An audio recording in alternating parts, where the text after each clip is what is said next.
तर नमस्कार मित्रांनो, पावसाची चातकासारखी वाट पाहणाऱ्या प्रत्येक बळीराजासाठी आजचा हा व्हिडिओ खूप महत्त्वाचा ठरणार आहे.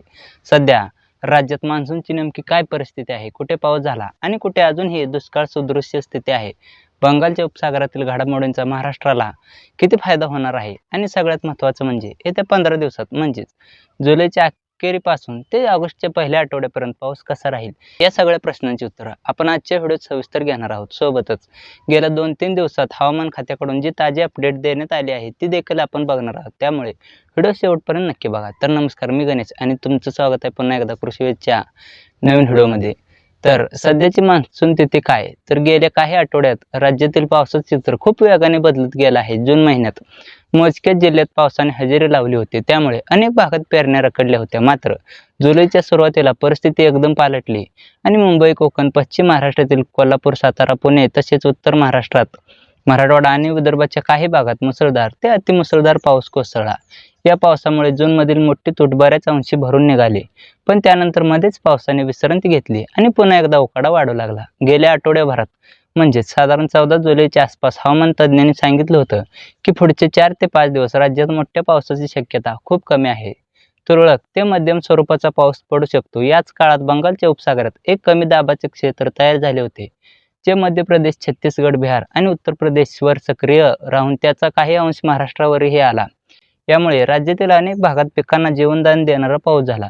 पण हा पाऊस सगळीकडे सारखा नव्हता. काही जिल्ह्यात अजूनही पेरण्या पूर्ण झालेल्या नाहीत, त्यामुळे दुष्काळ पूर्णपणे संपला असं आपण अजिबात म्हणू शकत नाही. आता सर्वात ताजी घडामोड म्हणजे 18 आणि 19 जुलै रोजी विदर्भातील अमरावती, नागपूर, गडचिरोली, गोंदिया, चंद्रपूर, यवतमाळ आणि हिंगोली या जिल्ह्यांसाठी हवामान खात्याने येलो अलर्ट जारी केला आहे. या भागात पावसाचा जोर 19 तारखेलाही कायम राहण्याचा अंदाज आहे. म्हणजेच विदर्भात सध्या पाऊस चांगलाच सक्रिय आहे आणि याचा थेट फायदा तिथल्या खरीप पिकांना होत आहे. जर आपण जिल्ह्यांचा बारकाईने विचार केला तर सोलापूर, धाराशिव, लातूर, बीड या जिल्ह्यांसह जालना आणि छत्रपती संभाजीनगरमध्ये देखील बऱ्यापैकी पाऊस झाला आहे. मात्र अहिल्यानगर म्हणजेच अहमदनगर जिल्ह्यात अजूनही अनेक भागात पेरण्या रखडलेल्या आहेत. तिथल्या काही तालुक्यांना थोडाफार दिलासा मिळाला असला तरी एकंदरीत परिस्थिती चिंताजनक आहे. उत्तर महाराष्ट्रातील नंदुरबार आणि धुळे जिल्ह्याची अवस्था तर सर्वात बिकट आहे, कारण या दोन्ही जिल्ह्यात अजूनही समाधानकारक पाऊस झालेला नाही. आता थोडं आकडेवारीकडे वळूया, कारण संख्या नेहमी वास्तव अधिक स्पष्टपणे दाखवतात. कोकण विभागात सरासरीच्या तुलनेत अजूनही सुमारे 2% पाऊस कमी आहे. मध्य महाराष्ट्रात अनेक भागात सरासरीपेक्षा 3% तूट आहे आणि विशेषतः या भागातील पूर्वेकडचे जिल्हे आजही दुष्काळी स्थितीत आहेत. मराठवाड्याची तूट काल 39% आसपास होती, म्हणजेच इथे अजूनही मोठी कमतरता आहे. विदर्भात मात्र चांगली सुधारणा दिसत आहे. तिथली तूट 28% खाली आली आहे, जे आधीच्या तुलनेत बरीच कमी आहे. एकूण महाराष्ट्राचा विचार केला तर राज्याची सरासरी तूट सध्या 15% आसपास आहे. पण मित्रांनो, एक गोष्ट लक्षात घ्या, राज्यात आतापर्यंत जवळपास 85% पाऊस झाला आहे असं जरी वाटत असलं तरी हा आकडा फसवा आहे, कारण पाऊस मुख्य कोकण किनारपट्टी आणि घाटमाथ्यावरील जिल्ह्यांतच केंद्रीय झाला आहे. मराठवाडा, विदर्भाचा पश्चिम भाग, पश्चिम महाराष्ट्र आणि मध्य महाराष्ट्राचा पूर्व भाग यामध्ये पाऊस अजूनही खूपच कमी आहे.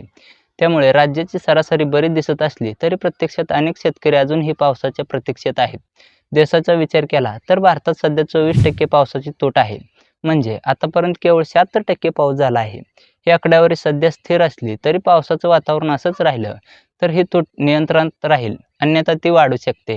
त्यामुळे आपण रोजच्या अंदाजात देशाच्या हवामानाचाही आढावा घेत असतो, जेणेकरून शेतकऱ्यांना संपूर्ण चित्र स्पष्ट होईल. भारतीय हवामान खात्याने म्हणजेच IMDने दिलेल्या अंदाजानुसार मराठवाडा, मध्य महाराष्ट्र, उत्तर महाराष्ट्र आणि पश्चिम महाराष्ट्र पावसाची शक्यता वर्तवली आहे. कोकण आणि विदर्भासाठी थेट मोठा इशारा नसला तरी तिथे स्थानिक स्वरूपाचा पाऊस कायम राहील असं चित्र आहे. उत्तर भारतात मात्र परिस्थिती गंभीर आहे. जम्मू काश्मीर, लडाख आणि उत्तराखंडसाठी रेड अलर्ट कायम आहे, तर दिल्ली, पंजाब, हरियाणा आणि हिमाचल प्रदेशसाठी ऑरेंज अलर्ट देण्यात आला आहे.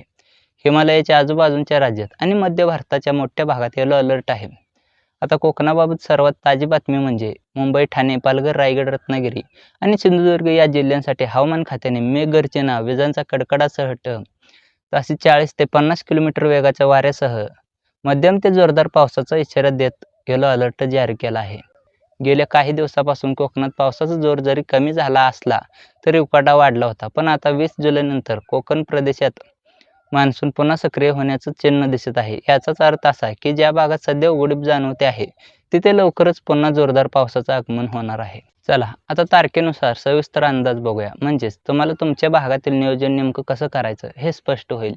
20 आणि 21 जुलै या 2 दिवसात कोकण, पश्चिम महाराष्ट्र, उत्तर महाराष्ट्र आणि मध्य महाराष्ट्रात पावसाचा चांगला अंदाज आहे. विदर्भ आणि मराठवाड्यासाठी IMDने थेट मोठा इशारा दिला नसला तरी स्थानिक हवामानामुळे तिथेही पाऊस होण्याची शक्यता जास्त आहे. 20 तारखेपासून वातावरणात लक्षणीय सुधारणा होत आहे.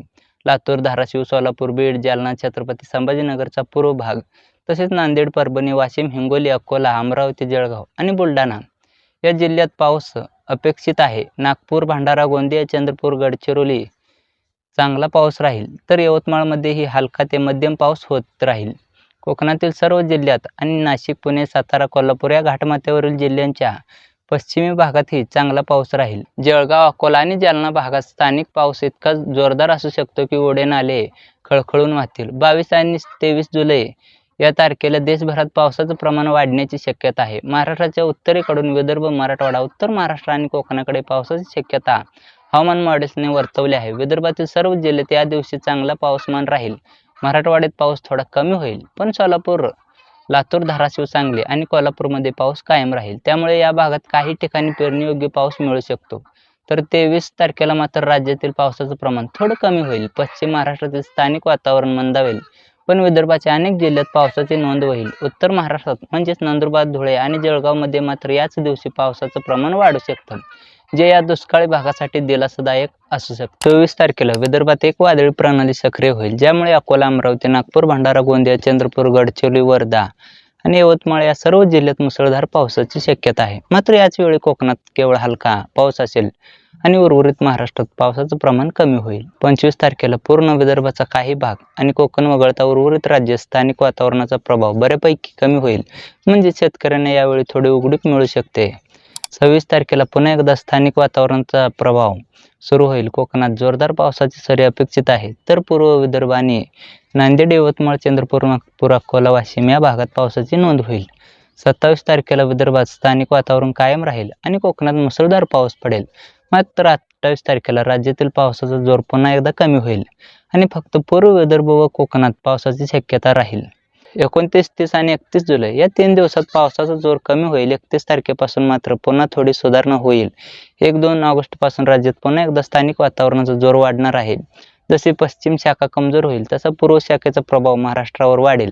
यामुळे ऑगस्टच्या सुरुवातीला विदर्भ, मराठवाडा, पश्चिम महाराष्ट्र आणि कोकणात स्थानिक स्वरूपाचा पाऊस चांगला अनुभवायला मिळेल. तर शेतकरी मित्रांनो, एक गोष्ट स्पष्टपणे समजून घ्या, पुढील 15 दिवसात पावसाचा फार मोठा खंड पडणार नाही. मध्ये जी 1-2 दिवसांची उघडीप मिळेल, जसे की 23, 24 किंवा 25 तारखेला काही भागात मिळेल, ते शेतीच्या कामासाठी खूप महत्त्वाचे आहे. हे उघडीप कोळपणी करणे, खत देणे किंवा फवारणी करणे यासारखी कामं शेतकऱ्यांनी उरकून घ्यावीत. जुलै महिना मुख्यतः कोकण आणि पूर्व विदर्भाच्या पावसासाठी ओळखला जातो, तर मराठवाडा आणि मध्य महाराष्ट्रासाठी ऑगस्ट आणि सप्टेंबर हे महिने सर्वाधिक महत्त्वाचे असतात. पुढच्या काळात जर बंगालच्या उपसागरात नवीन कमी दाबाचं क्षेत्र सक्रिय झालं आणि हवामानातील MJO म्हणजेच मॉडर्न ज्युलियन ऑल्युशन किंवा IOD म्हणजेच इंडियन ओशन डायपोल हे घटक सकारात्मक राहिले, तर महाराष्ट्रात खूप चांगल्या पावसाचे संकेत मिळू शकतात. मात्र या घटकांची साथ न मिळाल्यास पावसाचं प्रमाण थोडं मर्यादित राहू शकतं.